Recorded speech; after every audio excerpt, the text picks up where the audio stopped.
I remember the night air clinging to my uniform as I stepped off the bus, duffel slung across my shoulder, boots grinding against the gravel of a familiar town. Months of deployment had carved scars into me, some visible, others buried where no one could see. What carried me through deserts, storms, and endless drills wasn't duty or honor, but the thought of her, Elise, the fiancée who had promised me loyalty when the world felt hollow. Every letter she sent had been my anchor, her handwriting pressed into paper like whispers against my skin. Home smelled of rain-soaked earth and gasoline. Street lamps hummed with electricity, guiding me down blocks I once knew by heart. My chest swelled with anticipation, a hunger that no battle rations or commanding officer could silence. I imagined her waiting at the porch, hair tumbling across her shoulders, eyes shining like lanterns in the dark. My hands trembled not from fear, but from eagerness to hold her, to feel life again outside the iron cage of military routine. I reached her door, breath shallow, pulse hammering like gunfire in my veins. Before I could knock, laughter echoed faintly through the wood. Not hers alone, another timbre mingled with it, low and masculine. I froze. My body stiffened the way it does when enemy fire crackles across dunes, that sharp instinct warning me before my mind fully understood. Fingers curled against the doorframe, nails digging grooves into old paint. A shadow moved past the window. I caught sight of silhouettes, two figures close, too close. Her hand grazing across a chest that wasn't mine, his mouth bending toward hers with practiced ease. My blood turned molten, rage and disbelief flooding arteries already trained for violence. I wanted to burst inside, drag him away, demand answers, scream until every ounce of betrayal spilled from my lungs. Yet I stood there, soldier in silence, a spectator to my own destruction. When she kissed him, my Elise, my promised future, something inside me split cleanly in two. Not jagged, not messy, but sharp, surgical, final. Love severed from trust, devotion gutted by deceit. The battlefield had never delivered such a blow. Shrapnel wounds heal. Betrayal does not. I stumbled back into the night, boots heavy as lead, air no longer carrying rain but the stench of treachery. My hands shook, not from weakness, but from an urge rising like a tide, a need for retribution. I could not unsee what I had witnessed, nor could I pretend her mouth hadn't chosen another man over the vows we forged. As I drifted under flickering lamps, my thoughts sharpened with military precision. This wasn't just infidelity. This was humiliation. The man inside, his voice, his stance, I recognized him. Lieutenant Carter, my second in command, the man I trusted with my back when bullets flew. And now he had my fiancée. The war overseas had ended for me, but a new one had just begun. Sleep refused me that night. I lay on the cot in my mother's spare room, staring at the ceiling as though answers might crawl from the plaster. Every time I closed my eyes, I saw them together, her lips parted for him, his hand pressing against her waist where mine once lingered. The sound of their laughter replayed like a cruel recording, looping until it carved wounds deeper than any shrapnel. I wanted to confront her immediately, storm into that house and demand explanations. Yet some instinct chained me. Soldiers know patience, the art of waiting for the right moment, striking not out of impulse but with precision.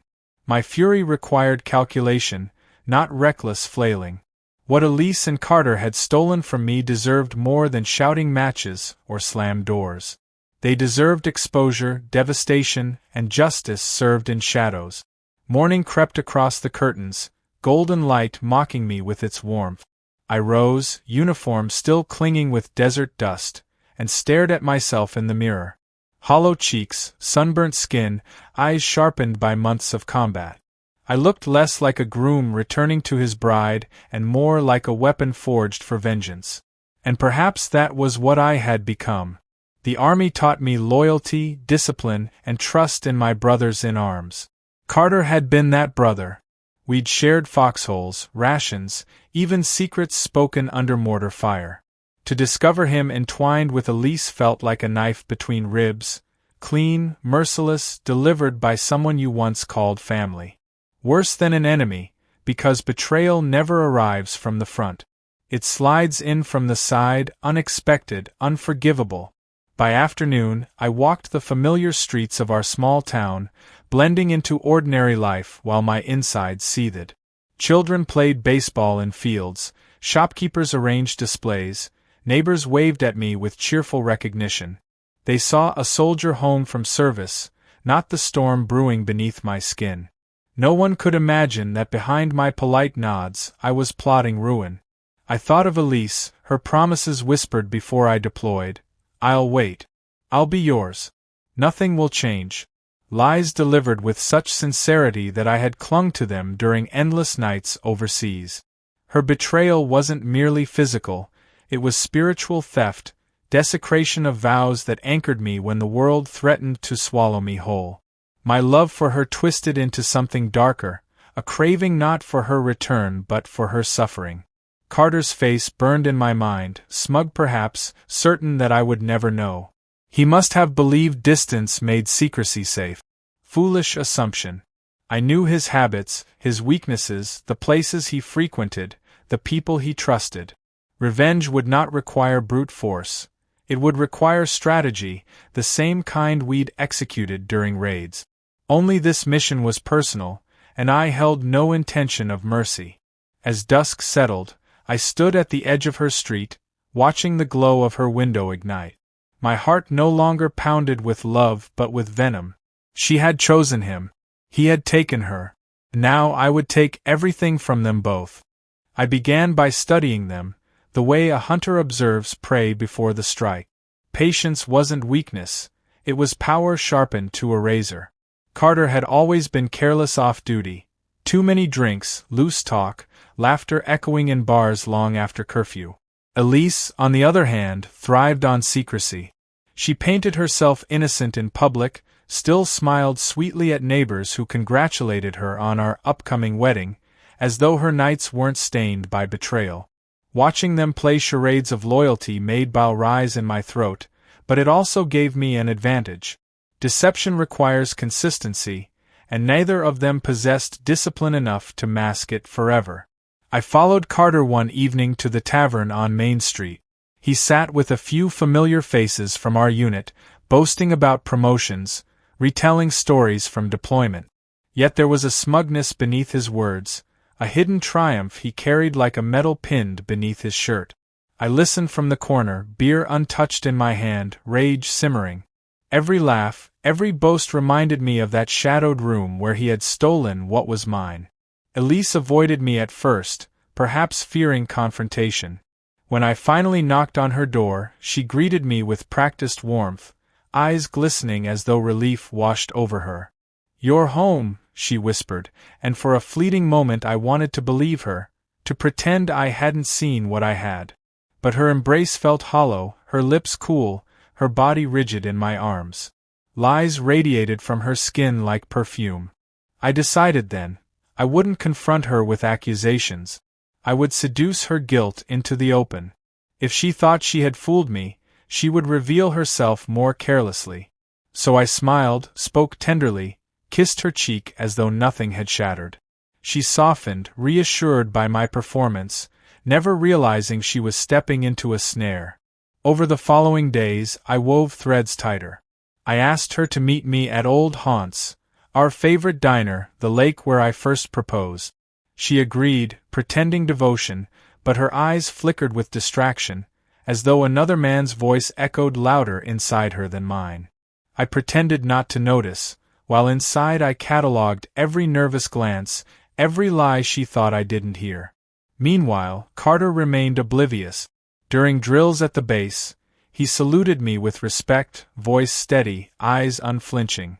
I wondered if he savored the irony, standing before the man whose life he had desecrated. Perhaps he imagined himself clever, a thief stealing under cover of loyalty. But I knew better. Arrogance blinds, and blind men stumble into traps. The trap I was building was simple: exposure. I wanted the world to see their treachery, to strip away their illusions, to let shame do what bullets could not. Revenge, I realized, wasn't about striking hardest. It was about letting them destroy themselves while I guided their fall. Each day brought me closer to that moment. Each smile I gave Elise, each order I issued Carter, pulled the knot tighter. And soon, they would choke on it.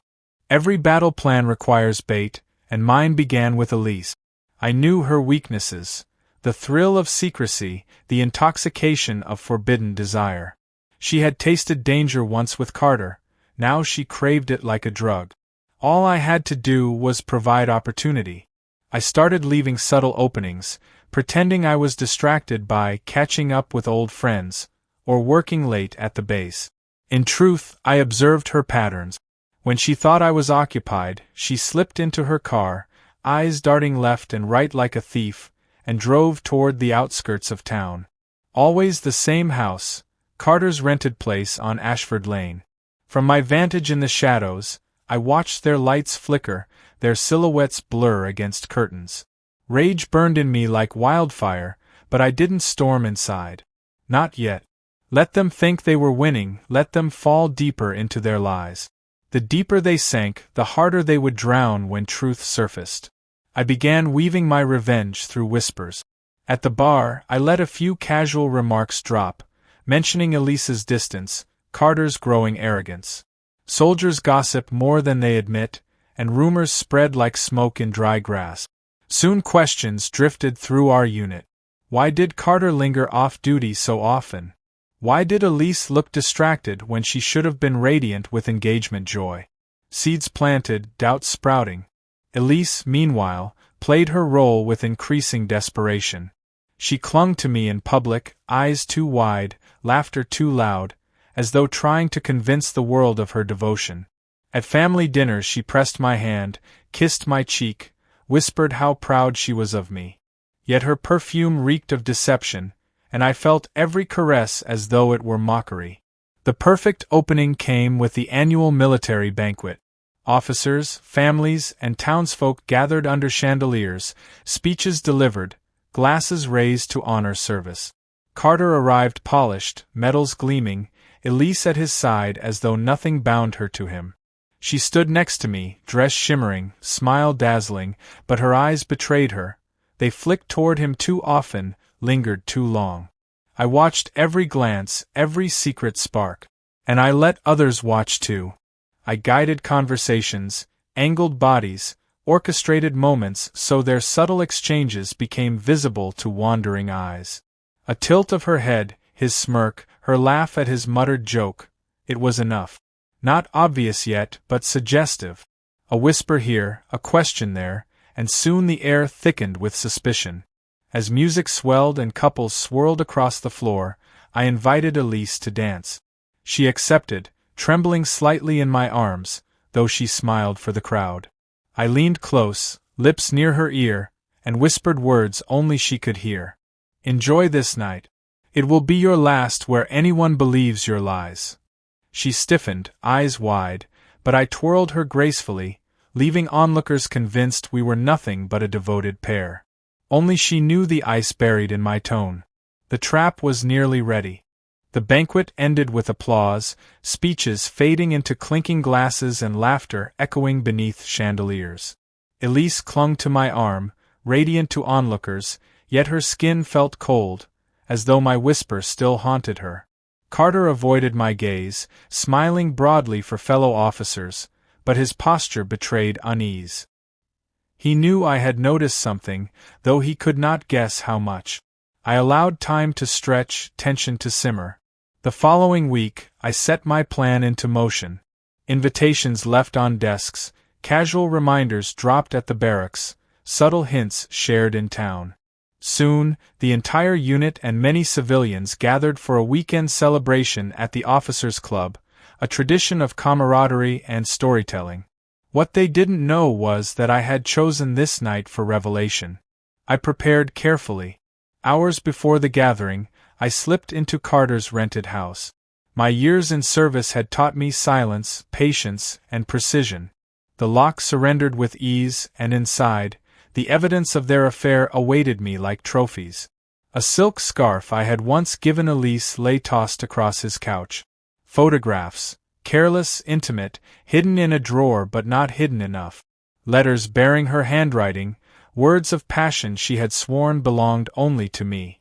I gathered them all, not to keep but to display. Betrayal had to be undeniable, irrefutable, a wound inflicted not in shadows but under the brightest lights. When the evening arrived, I stood at the center of the room, laughter buzzing around me, glasses raised high. Carter entered moments later, Elise on his arm, their closeness masked under polite distance. My pulse steadied like it had before missions, calm, controlled, lethal. "Brothers, sisters," I began, raising my voice above the noise. Conversations fell silent. Faces turned toward me, expectant. "We gather here to honor loyalty, courage, and trust, the values we swore to uphold." My words rang ironclad, each syllable heavy with intent. I met Carter's eyes, saw the flicker of dread. Elise's hand tightened on his sleeve, nails biting into fabric. I pulled a small box from my coat and set it on the table before me. Murmurs rippled through the crowd as I opened it. Out spilled the scarf, the photographs, the letters. Gasps filled the room. Someone cursed under their breath. Eyes darted between Elise and Carter, confusion giving way to realization, then to disgust. Carter stiffened, face drained of color. Elise shook her head violently, whispering denials that fell flat against the undeniable evidence. Her cheeks flushed crimson, eyes brimming with tears that once might have moved me, but no longer. "Loyalty," I continued, voice calm though fire raged within, "is not simply battlefield conduct. It is the promise we keep when no one is watching. And here, before you all, loyalty has been betrayed." The silence was suffocating. Every stare cut into them, stripping away their illusions. Carter tried to speak, but words died in his throat. Elise's tears spilled freely, mascara streaking down her face. The crowd recoiled, whispers sharp as knives. I had wanted them unmasked, and now they stood naked before everyone. And this was only the beginning. The silence that followed my revelation burned hotter than desert sun. Carter stood stiff as a statue, lips pressed together, sweat glistening along his brow. Elise trembled beside him, fingers twitching, eyes darting desperately for an escape that did not exist. The room had judged them already, whispers swelling into outrage, comrades shifting away from Carter as though betrayal itself were contagious. I could have stopped there. Their humiliation was complete, their reputations cracked beyond repair. But war teaches a soldier one thing above all: never leave an enemy standing. Mercy invites resurgence. Closure demands eradication. In the days that followed, my plan sharpened from exposure into annihilation. Carter faced the weight of broken trust from his men, yet I was not satisfied. I filed a formal report, backed with undeniable evidence of conduct unbecoming an officer. His chain of command reviewed the scandal swiftly. The military machine tolerates many flaws, but betrayal among ranks corrodes from within. Within weeks, Carter's career lay in ruins. Promotions stripped, respect shattered, future obliterated. Elise fared no better. The town, once charmed by her smile, now turned cold. Whispers followed her through shops, glares pierced her during errands. Invitations ceased. Friends withdrew. She sought me out once, voice shaking, begging for forgiveness, swearing she had made a mistake, that love still bound her to me. I looked at her, truly looked, and saw not the woman I once cherished but the hollow husk of lies wrapped in pretty skin. My silence crushed her more than any shouted fury could. I let her weep, let her clutch at memories already dead, then walked away without a word. She never approached me again. And me? Vengeance had consumed me like fire consumes dry brush, leaving behind smoldering ash. I had won, if victory could be called this hollow thing. The lieutenant who once stood at my side was ruined. The woman I had dreamed of marrying was disgraced. My rage had fed, grown fat, then left me empty. I stood alone on the training field one evening, watching the horizon bleed red with sunset. For years, I had believed in loyalty, in promises forged through love and battle. Now I trusted neither. Trust had been a blade in my back, sharp and merciless. Love had been a mirage, beautiful until it vanished in the heat. Yet somewhere in that emptiness I felt clarity. I had survived betrayal as I had survived war. My scars were heavier now, but they were mine, reminders of what could never deceive me again. Elise and Carter had taken much, but they had not taken my resolve. That remained unbroken. I left the field with steady steps, no longer a man seeking vengeance, but a soldier who had delivered it. My future was uncertain, my heart armored, my spirit wary, but I was alive, and I would endure. Because in the end, betrayal does not define the betrayed. It defines the betrayer.